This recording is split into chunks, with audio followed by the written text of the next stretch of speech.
ফজরে যান নাই, আল্লাহ বলেছে ফেরেশতাদেরকে থাক, লিখিস না, জোহরে আসবে।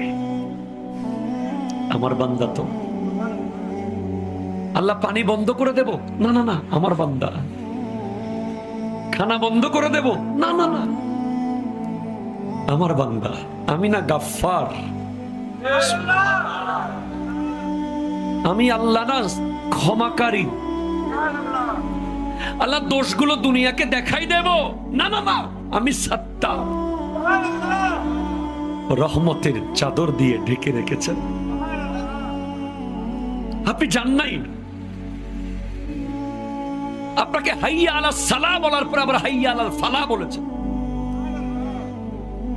হাইয়া আলাস সালাহ বললে হতো, ফালাহ কেন বললো? আরে তোর লাভের জন্য আয়। আমি আল্লাহকে তুই সিজদা করবি, লাভটা আমার হবে না, তোর হবে।